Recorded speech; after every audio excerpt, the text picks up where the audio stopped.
আজকে এই ফিশ নাগেটসটা বানিয়েছি চিতল মাছ দিয়ে।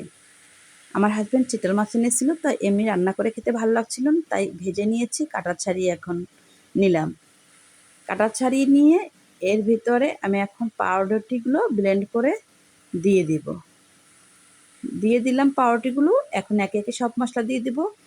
টমেটো সস দিয়ে দিলাম, আদা পেস্ট দিয়ে দিলাম, হলুদের গুঁড়ো, মরিচের গুঁড়ো, আর একটু হচ্ছে জিরের গুঁড়ো।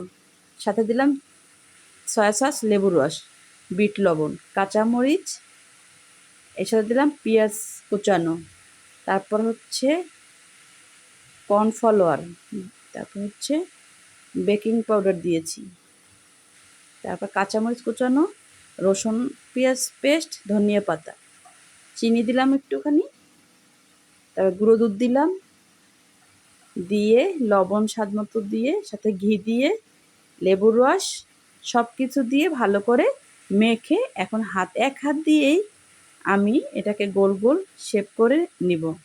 কারণ দু হাত দিয়ে বানিয়ে বাসায় খেতে চায় না, এ কারণে আমি এক হাত দিয়েই সব নাগেটসগুলো বানিয়ে ফেললাম।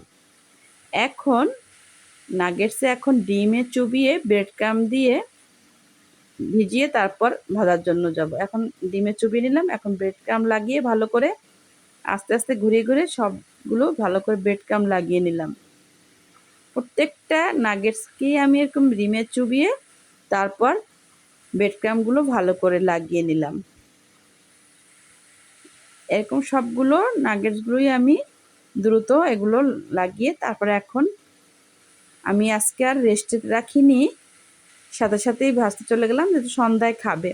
সবগুলো নাগেটস আমি তেল গরম করে দিয়ে দিলাম। একদম উল্টিয়ে পাল্টিয়ে লাল লাল করে মুচমুচে ভেজে তুলে নিলাম। দেখতে অনেক সুন্দর হয়েছে, কিন্তু খেতেও যে এতটা মজা হবে আমি বুঝতে পারিনি। ভাবছিলাম যে মাছটা খাওয়া যাবে না, কিন্তু না, চমৎকার নাগেটস বানিয়ে ফেললাম। সবাই মজা করে খেলো এবং আরও একদিন বানানোর জন্য বলল যে নাগেটস বানালেই তো ভালো হয়। আজকের রেসিপিটা যদি ভালো লাগে অবশ্যই বাসায় ট্রাই করে দেখবেন, খেতে কিন্তু অসাধারণ লাগবে। কমেন্টে অবশ্যই জানাবেন কেমন হয়েছে।